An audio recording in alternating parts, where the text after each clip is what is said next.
Today, I'm sitting down with Cami-Cat, singer, songwriter, and D&D enthusiast.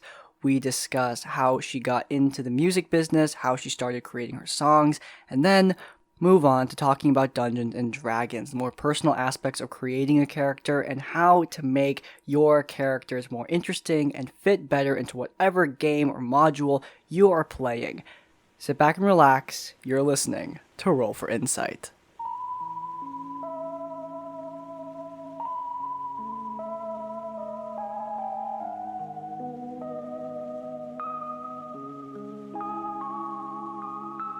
Hello, everyone, and welcome back to another episode of Roll for Insight. Cami, thank you so much for coming onto the show. Absolutely. Thank you for having me. I really appreciate it. Of course. So, at the beginning of every show, top of the round, we always ask this question. So, what is your D&D pet peeve? It's not something that'll break up a friendship or a group, but just a little thing that makes you go, ugh. Pettiness is accepted. Oh gosh, that's an interesting question. I think when it comes to like my biggest pet peeve, if there's like an RP thing going on and someone interrupts it for whatever reason, like if someone's really in the flow of it, even if it's something like really mundane of like, oh shit, like I need to go get my food or something, then I'm just like, you ruined my groove. It's like it's hard I feel to get like back into Emperor Cusco. Yeah, I'm like I was getting into it, man. I was feeling it, and all of a sudden it's just like you threw off my groove, man. It's And gone. then you like lose your train of thought. Yeah, and you're just like, what was I gonna say? What was the emotion? What were we doing? Oh no. Yeah, that would be really awkward. I don't think that's ever happened to me though. I can't like recall a specific moment. It doesn't happen a lot. I've had some situations where it's like somebody felt left out and they wanted to try and join in, and it was like, okay, but hold on a second. Then I've also had moments where it was completely by accident, or it's like they were trying to get their food or something, and it was like, okay, yeah. Yeah, it's really hard to, because for a lot of people, especially when you're just starting out, like when you start out with role playing, you need that sort of zone to get into character, to get the lines out, to get the right emotions out. So even if it's like a small interruption, like even your phone going off can completely throw you out of it. And I'm like very slow when it comes to RP things. I really like to think about what my character is going to say and like the words that I want to come out. Only because I also just think about the words I say in general when I'm like having a conversation with somebody. When it comes to like RP stuff, I'm very slow when it comes to RP stuff because I really want to think about what my character is saying. And I really, really want to think about how they're going to say it, especially just because in regular conversation, I have to think through what I'm going to say next. So if anything interrupts me or if like or someone like steps over it during the RP, I go, okay, let me reset what I was going to say. And it takes me another like 2 to 3 seconds to think about my response. So sometimes it takes a while for me to get into the flow of things. So it can even be someone who's really good at RP, who's really good at like sort of like rolling with what they want to say. And I'm just sitting there going, wait, I have a response. Wait, no, come back. And the conversation gets like pulled away. I'm like, no, dang it. I was helping to coach like speech competitions, and even like when I was judging like performers, and it's really frowned upon. Like the rounds are held in like classrooms, but when they're performing, and these kids have scripts, right? When you're RPing, you don't have a script. You're working with nothing. Even if someone were to open the door, I mean, that's considered to be incredibly rude because it could even when you have a script, it can completely just throw you out. Like you are lost the moment an interruption like that happens. Exactly. And so I'm so particular when I'm like in the zone of something. So if someone speaks over me, I'm like, I appreciate it, but also, oh no, I had a really good idea and now it's not going to fit. So I'm just going to leave it in my pocket and I'll just move on. And it's gone forever, and you're probably never going to come back to it. Yep. And then in a week, it will be lost even to your memory. Now, that with that out of the way, we gotta get down to brass tacks. I mean, you work a lot in the fantasy music. You make a lot of songs for Dungeons and Dragons. You make a lot of songs for fandom. So how did you start to build up this sort of career that you've got going on YouTube and in the music world? I mean, a lot of people, they struggle to get broken into that creative space. So how'd you start out? Well, I actually started out a really, really long while ago. You can see it on my channel. I've been on this particular platform since 2010. And when I first started, I did a lot of more of like drawing and animation on that side of things. And I didn't even know what Dungeons and Dragons was. I didn't learn about the whole tabletop world until I was in my sophomore year of college, end of my sophomore year of college. And my friend of like 10, 11 years now messaged me. I was like, hey, I have this really fun idea for a game and it's a story and it's cool and I custom made it and I want you to like play in it with me. And I was like, cool, what is it? And she explained it to me and I was like, okay, I'll try it. And now I'm hooked. And that's how I entered into that world. And with the YouTube stuff, creativity has always sort of like kept me sane, just in life in general. Since I've had the channel so long, it's gotten me through high school, it got me through college. It is keeping me sane while I am like at my full-time job. I just like have always done it to sort of like keep myself entertained. And it's only been happenstance that other people have found it and have been entertained by it as well, which I really, really appreciate. So now, I mean, you have a full-time job, but you also do this as like a side gig. So Yes. how does a lot of content creators and people who start to break into that creative space, they struggle with burnout because they did this to relax. They did this in their free time. This was like a fun thing for them. But then it started becoming like a source of income. It started becoming a gig for them. It started becoming even a job for some people. How do you deal with burnout? How do you start to like even use this space to sort of relax and deal with whatever's going on when you're kind of in that headspace of I've worked too much and now I don't know if I can work anymore? Mm-hmm.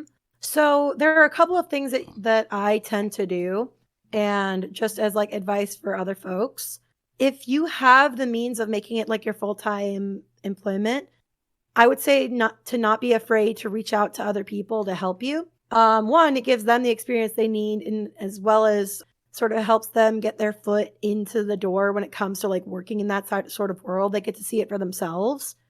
Or they might be established and working with other people, and you might just be able to like find really nice resources from other people who are already in the field. Not being afraid to sort of like reach out and collaborate with people, commission people who are better at the things that you aren't necessarily a fan of. Like my Achilles heel with creation is editing. I hate editing videos. It is so taxing for me, especially because I didn't have the necessary plugins and stuff. I'm trying to learn myself out of it just so I can get my stuff out a little bit more often. Because of that, I have a couple of people I know, like off the cuff, I can just message them and go, hey, I really don't want to work on this. Can I like commission you to do this? What is your like workload right now?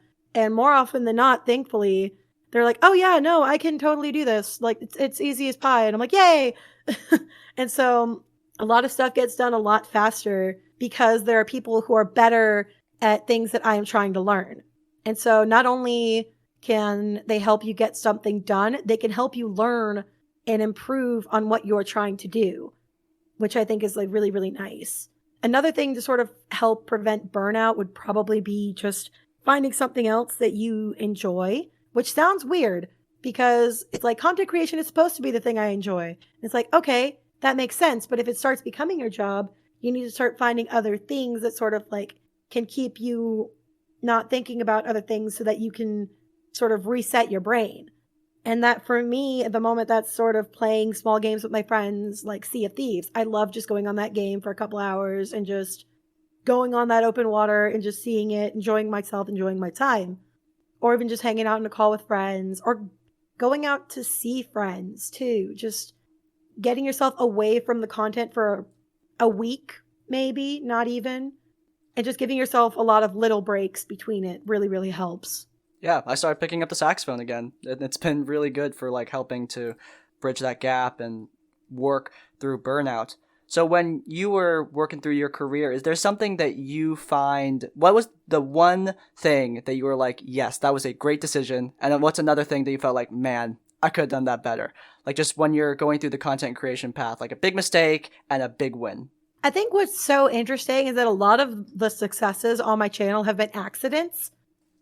And so I think the best positive thing I have done for myself is continuing to make things that I enjoy more so than what other people are going to request of me. I will still get the odd request every now and again of things that I have done in the past but have moved on from. A good example of this is Undertale. I loved that game when it first came out, and so I wanted to do a couple of lyrical adaptations just because I really liked the music and I wanted to keep up with it when I was swimming because I was also like a varsity swimmer, and so I liked to listen to music in my head while I was swimming. I've lived a weird life, so No, it's a huge coincidence because I also I wasn't Well, actually, was I? I don't remember, but yeah, I was. I did swimming too, but then I developed an intense hatred. Shoot. I developed an intense hatred of water. Some things happened, and now I won't even like touch a pool or the ocean ever in my life. Twins. But oh my gosh, no way. That's actually really interesting. Yeah. Oh my god. But yeah, no. So like, you know, in like the longer sets or longer practices, you're trying to like keep yourself sort of occupied. Yeah, you need to like. I was doing a 500, and I was running the Destiny soundtrack in my head, like just. Exactly. Yeah, that's how you do it. Music in your head, yeah. Mm-hmm, that's and so for me, like I was listening to Undertale, and in particular Megalovania, and I was like, oh my gosh, I really like this song. I can't keep up with it if it doesn't have words. So I made up words in my head, and then I was like, I like them. I'm going to record it, and then it blew up, and I was like, oh, I could probably do more of these. So, I did a couple more, and then I was like, okay, I'm done, and. Primarily because there was a lot of shenanigans in sort of the Undertale fandom when it came to lyrics and who wrote them and like voices and stuff. And so I was like, okay, I'm not enjoying this anymore. I'm going to move away from it. And a lot of people stopped watching my stuff, but I still had the consistent folks who started watching me not necessarily for Undertale, but just because they liked what I was doing with my channel. So I was like, okay, cool. I'm just going to keep doing what I'm doing. Maybe something else will pop up. And a few months later, when I joined a new Dungeons and Dragons campaign, it wasn't new, but I was new. The campaign had been going on for like 2 years, and the character I was making was completely random. The design I'd had for a few months, but I was like making her up as I went along. And my same friend who got me into tabletop got me into this campaign, and we were just talking about the character and like rolling stats and rolling history stuff. And we found this one chart. I'll try and get it and send it to you because it's super cool. Just all these little random events.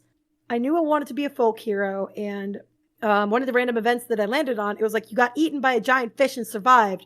And I just like slammed my hand on the desk and I was like, that's how she got famous. Hold on, let me write something down. And I like that fit of inspiration turned into Maw of the King. It was a total accident, but I was like, oh my God, yes, I love this. This is fun for me. And I made it and I posted it for shenanigans. And now I'm doing a bunch of Dungeons and Dragons stuff. Yeah. But I'm still enjoying it. So no joke. Hold on. Yeah. I have to bring this up because you mentioned getting eaten by a fish. No joke. Did you see the story about a guy? I think he fishes for lobster. But anyway, while he was at work doing whatever he does, he got eaten by a whale and he survived. Oh my gosh. Yeah. No, wait. Really? Yeah, there was a news article made about him, and he did a Reddit AMA. He was like, "Hey guys, I got eaten by a whale and survived. Ask me what it is." So that's so crazy. It was dark and slimy, and apparently incredibly terrifying and awful and terrible. Oh my gosh! I don't know how he got out of that. I don't know how he got out of that, dude. I didn't ask. I think it was something like he got lodged in the teeth. And like the whale opened its mouth again, and he got thrust out, and right as his pack was like running out of oxygen, like he was about to go out, but he got right. Oh wow! I was like, "Damn, dude, that is so scary. That is horrifying." I always think of whales as these majestic creatures, but I didn't even remember that they could just nom you down. Yeah, no, they're huge. They're really big. I've seen a humpback in person, but yeah, you don't know how big they are until you're like right there, and you realize. These things are huge. Oh my God, I bet. But anyway, back to what you were saying. Had to bring that up. No, you're good. But yeah, so I started that and it turned into like me doing a bunch of Dungeons and Dragons songs. And what's so great about D&D is that if I am not necessarily entertained by one game, I always have another game that I'm a part of that can keep me entertained or like motivate me to like make music for it. And it just sort of varies and stuff. It just happened to be that this one song and this one character, Danny, everyone just really, really enjoys. So I'm making more songs for her campaign. It's just taking a hot minute.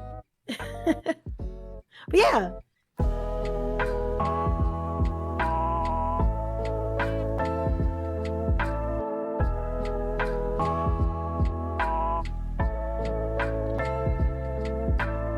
how did you? So you already brought up like your friend got you into Dungeons and Dragons. So how did that like come up?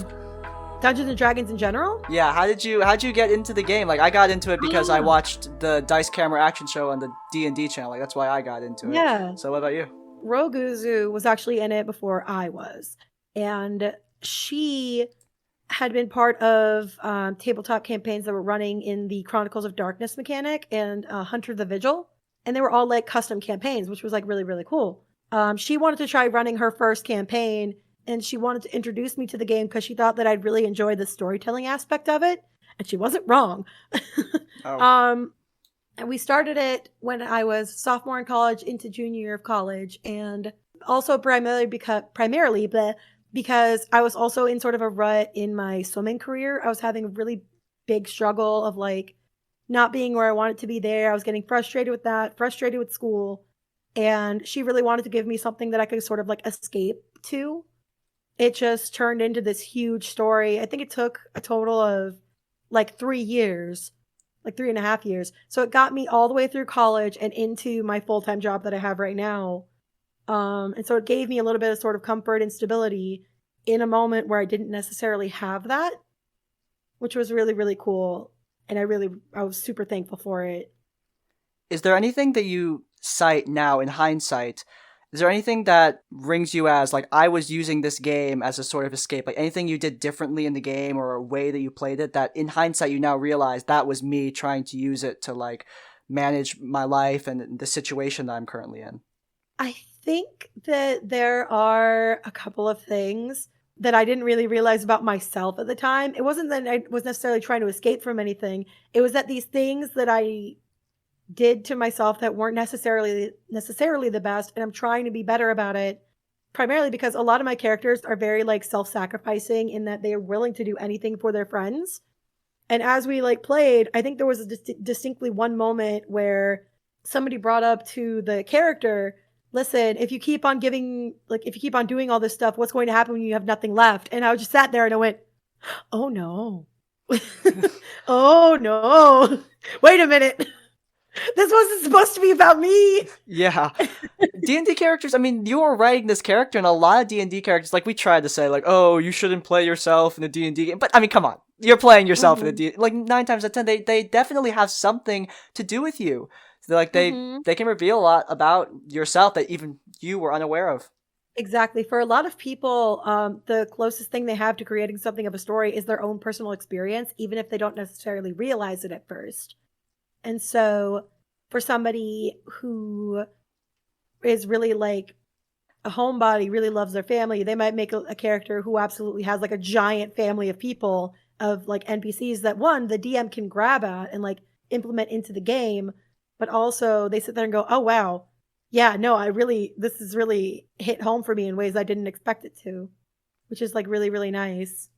Have you ever made a character because often people make characters with dead families or families that just never appear in the game. Have you ever made a character? Oh, yeah. Okay. Oh, yes, absolutely.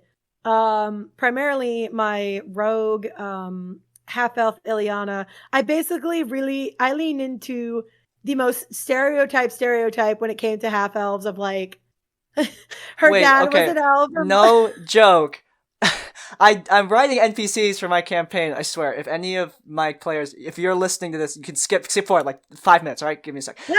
But anyway, I'm writing NPCs for this campaign. No joke. There's a half-elf sorceress named Ileana, and now I'm like, oh, is it a common name? Is everyone using this? No, I don't think it is. I just liked the name because it was pretty. Oh yeah, it's a pretty name. I like it. I like it a lot. Anyway, what you were saying? Yeah, Ileana's probably a lot of what I love about it is like the tropey kind of stuff. I love that. It fills me with joy. Even if people are like, oh my God, it's so overdone. I'm like, there's a reason it's overdone because people like it. Yeah, like it works. Me. Yeah, it works. So Ileana, her dad is an elf and her mom is a human. Her mom is part of nobility in Waterdeep. Yes, I played into that a lot. Loaded. Sounds good to me. Oh, yeah. Well, no, she's not loaded. Her family actually is very low rung. Not loaded. Her family's very low rung on the nobility scale. But at this point now, she's actually changed a lot. She's actually been in 2 different campaigns. She was in Tomb of Annihilation, and she was also in Dragon Heist. And it was the same DM that ran her in both. So primarily because I did Tomb of Annihilation and had to leave for time purposes. And he was like, I really, really want you to lean into sort of like the Waterdeep shenanigans of the Waterdeep, like nobility and all that crazy stuff. There is a game where you can do that, and I would love for you to bring back Ileana. And I was like, okay. But I don't want her to be the class that I played her in Tomb of Annihilation, because she's been through some stuff and she's sad now. And he's like, okay, what do you want to be? And I was like, I want to be a rogue. And he was like, but your girl's a paladin. I'm like, rogue. And he was like, all right. I was like placing like little mini bets in my head as to what sad class you'd pick. Yeah.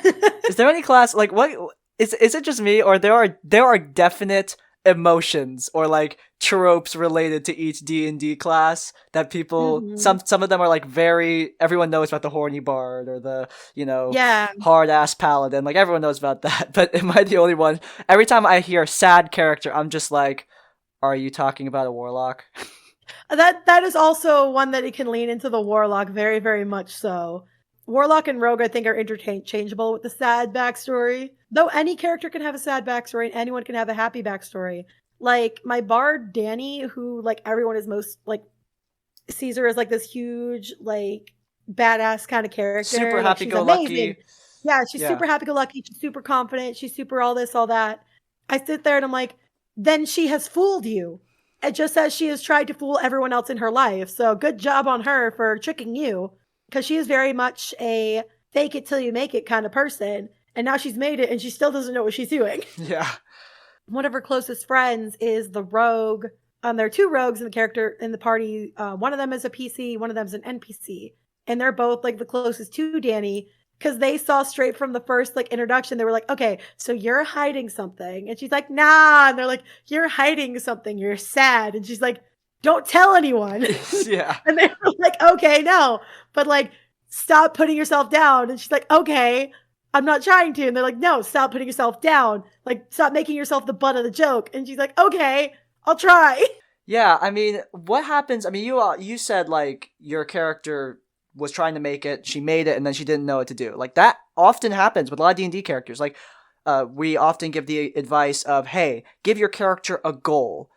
Well, what happens when they attain it? A lot of characters don't have anywhere to go after that. So do you have any advice for people and their characters? They've made their goal, they've avenged their family, or they've retrieved their family's heirloom, or they've done something that doesn't involve their family. Do you have a piece of advice for people who have attained their goal and don't know where to take this character next? I think that has already been answered by Eugene Fitzherbert in Tangled. In that one scene where Rapunzel is like, what if it isn't everything that I dreamed it would be? And he goes, it will. And she goes, but what if it is everything I dreamed it would be? And he says, then you find a new dream.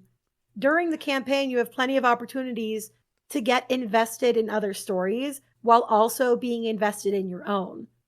You can be working towards your end goal, be like your end all be all dream. But if you get emotionally attached, like to another player character, your character is invested in what their goal is too. And if you guys get invested in like the end goal plot for whatever reason, even if it's just because you don't want your teammates to die, then that is a goal for you. So even if you reach the end all be all of like why your characters started in there, if you find a way during that be all end all goal to get invested in another story that isn't completed yet, even if you finish that main goal, you still have something you're fighting for. Yeah, absolutely. I mean, like, I was watching, I remember, I believe it was a Ginny D video, and she was talking about how you as a player, you need to get invested in the stories of other party members, which, I mean, sounds kind of weird, like, oh, I'm in this game too, but, I mean, when you're getting invested in someone else's story, I mean, you do that all the time whenever you watch a movie or a television show, and it can give your character a nice hook to get into another story. Exactly. The Dragon Heist game now is technically done. A lot of it leaned on Ileana's story because the way my DM made like her relationships in the game, it was evil and conniving, but it was really good. But sort of like her end mission could have ended there, but she got really heavily invested in a teammate who's now his sort of like main mission is to find out more about himself because he has no memories of himself. his sort of mission now is to sort of find the source of like who he is and what he was made for in Undermountain. Because we're going to start the pre-published campaign about the Mad Mage. And so Ileana, even though her story is kind of done, like her whole thing pretty much is done, save for one thing, which is probably going to pop up during the further campaign stuff. She's not as much invested in herself anymore. She's like, I definitely have some more stuff going on, but I want to help my friend. I want to help him sort of figure himself out. So, and also, I don't want him going in there by himself. He's squishy. And so he's our squishy sorcerer. So yeah, I was calling it. Yeah. No, he's not that squishy. Ileana's actually squishier than he is. Oh, damn. As a rogue? She actually... Yeah, no, my dump stat is Constitution. Oh, Jesus. I made a glass cannon. It's really fun. Yeah. No, that's sort of the thing, though. Like, a lot of people think you have to min-max and stuff, too. But I'm like, no, dude. Let's make it as crazy as can be. I think it's fun. It's dangerous. Yeah, my buddy... Well, I had a player who... She played a sorceress in my first ever campaign of Curse of Strahd. And she dumped Constitution. And I was like, I didn't realize what that would mean. Because she also didn't have a high dex because she was a sorcerer. Yeah, that was a campaign. That stuff happened, and it was really rough sometimes. Oh, man. I feel you on that. But yeah, no, like, if you can get yourself invested in the other characters, not all of them either. You can get invested in, like, one other person and have, like, that be your bestie. If you get invested in your bestie's like story, then you can help them and continue to fight with them. Yeah, absolutely. I mean, people hate it when I bring up Critical Role, but eat shit. I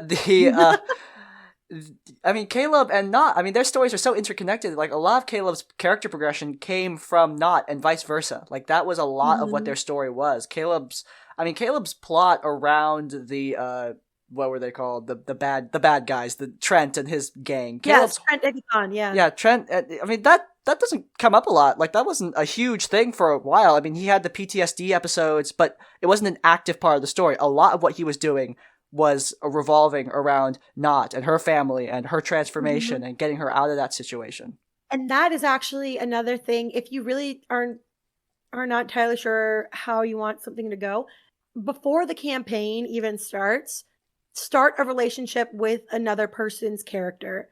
That is part of the reason why I'm enjoying Necro Hunt so much, the stream campaign that Joe's a part of.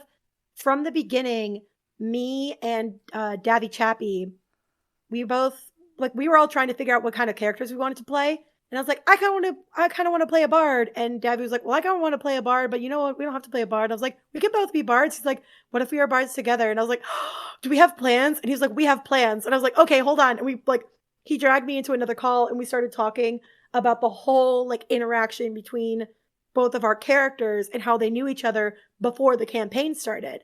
So that there was already an established relationship there between them. Has it been Davy Chappie this whole time? Yeah. What? Oh, God. I've been pronouncing it Davy Chappie this entire time. Wait, what? Oh, no. I swear I've watched his videos. In every single beginning of his video. I swear I hear. I swear to God, he says Davy Chappie. I swear. No. I have to go back now. Oh no. Oh dear. Well, anyway, continue. That's embarrassing. But yeah, no, because we had that sort of like established relationship between the two of them, it's really fun to play off of that, and it's really easy to build on improv with that because it's a yes and situation. Instead of having character conflicts constantly, you sort of like roll with it because when you start talking with the person in the game, you kind of like think to yourself, oh yeah, this probably would be already an established thing between them. And you can think of what your character would do immediately off of that since you've already discussed it with the player beforehand. You don't have to do that. I just find that if you do that, it's super duper fun. Sorry, or if you dog. Oh no, dog. I love dog. I love doggies. He's my goodest boy, but he keeps on. He really wants to get my Legos. He needs to let you know he's there. He needs to let you know he's there. No, I think he just wants my Legos very badly. Oh, he's so baby. Cute. He's also crawling on all my very sensitive wires. So. Oh dear. Yeah. Okay. Sam, just stay right there. Don't move. He's not moving. He's good. All right. Anyway, baby. Continue. All good. But yeah, no, like you can either have that established relationship with somebody, you don't have to, or you can build that relationship in the campaign, like starting off by just letting a player know, like, hey, I really like your character and I think that the two would get along. You don't have to necessarily like come up with everything in that moment, but just say, hey, I want to talk to your character more. I want them to get closer together. How would we go about doing that? Let's find time where they can like talk to each other like by themselves and sort of like get through with that, because that also helps sort of if you're not a huge fan of like conflict is okay in like smaller bits, but if you have too much of it, it sort of like makes the campaign more difficult. Yeah, no, if you find a moment to talk with another player where you can make opportunities for the characters to talk, that way you can get closer together as like they can become friends. That's sort of where those bonds can grow and where you can sort of build on what your character can fight for in the campaign. Yeah, I call that the like Arya Stark advice, because whenever I think of that, I always think of her and the Hound in Thrones, because their characters were both very edgy loners, but bouncing off of each other, they were like the best duo in the game. So yeah, exactly. If you like have a duo in there, you don't have to be friends with everybody. You just gotta be friends with one. yeah, and it gives you a really good in for roleplay conversation, especially if your character is quiet and their character is more charismatic, open, talky. Yeah, so you mentioned that you played modules like Tomb of Annihilation and Waterdeep, and I was hoping to get your insight as a player in on this, because last episode I was talking to Bob Worldbuilder, and he DMs a lot about flaws in the current D&D modules, like things we see as common issues with 5th edition modules that have been coming out. Like we talked about Candlekeep Mysteries, we talked about Rime of the Frost Maiden. As a player, do you have like anything that you would like nitpick about the modules that have been recently come? Obviously, there's some that are better than others. You know, Curse of Strahd is known as like the best one ever, and the Dragon one is known as the not best one ever. But I mean, you played Tomb of Annihilation, you played Waterdeep. Those are both known for like being pretty damn good campaigns. Is there anything though that you've noticed that happens in those modules that you're just unsatisfied with?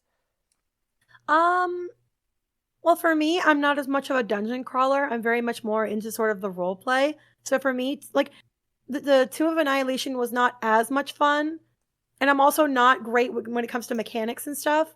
And so when you play a paladin who without their armor is 9 and you keep getting jumped in the middle of the night, it gets a little frustrating. Yeah. Even if it's just a random event, even if it's a random encounter and your DM can't do much about it, it gets frustrating after a while. And so, especially when you build this character to sort of like help fight and protect people, and you can't do that with an AC of 9. Yeah, I mean, you're like a sitting duck. Exactly. You're sort of screwed. You're sort of screwed. And you're just like, oh man, everything that I sort of like wanted this character to help with, they can't do because of this sort of technical issue and this one thing in the module that makes it more difficult. Because I am very much, it sort of depends on the player, I think. When it comes to me as a player, I very much love the role play aspect and sort of like the fun battle aspects. I'm not good with mechanics, and I'm not good with sort of like big old dungeon crawls. So some modules for me are better than others. I think it's just finding a module you know you're going to enjoy, or a DM knowing what you sort of prefer and building off of that. For me, in Waterdeep, we ended up doing something with sort of a time crunch.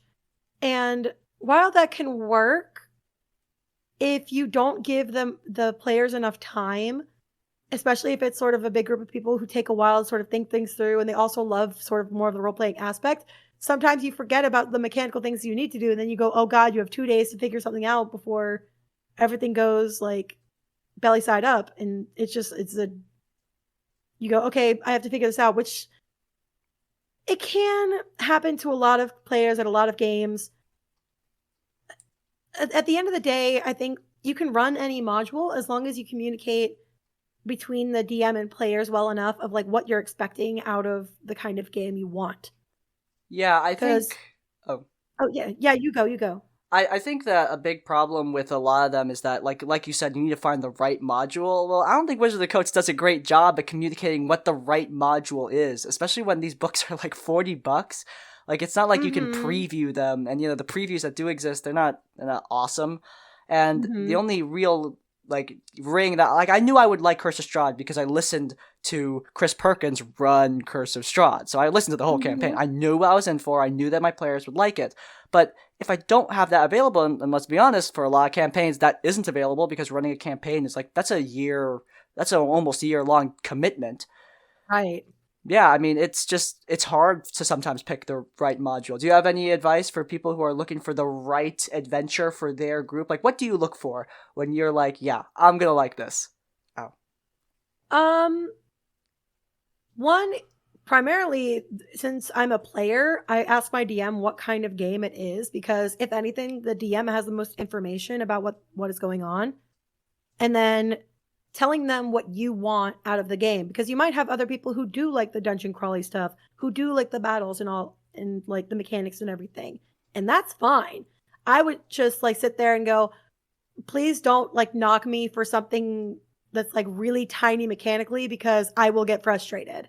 Yeah. And I won't enjoy myself at the table, which is like not what I want out of the game. I'm a very simple human being. You give me fun roleplay moments and I will enjoy myself.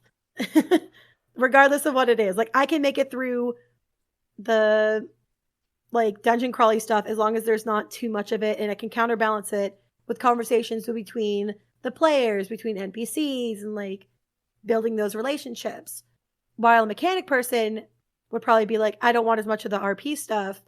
That's sort of like the compromise that's part of the game. You work with everyone at your table to sort of create this happy balance. And if there isn't that happy balance, just keeping that constant communication open after sessions of just saying like, hey, DM, that was a little long for me, or that was a lot of battle for me. I'm a little wiped. Can I like have a little bit of like a lighter session next time where we have a little bit more RP shenanigans? And the DM might be like, oh yeah, sure, like no problem. Or if it's sort of, you're in the middle of a dungeon, it's like, well, I can't necessarily give you the full RP moments that you want, but maybe during the watches, you like take a watch with somebody and have that moment to yourself of like whatever you want to talk about. And I was like, okay, cool, I can do that.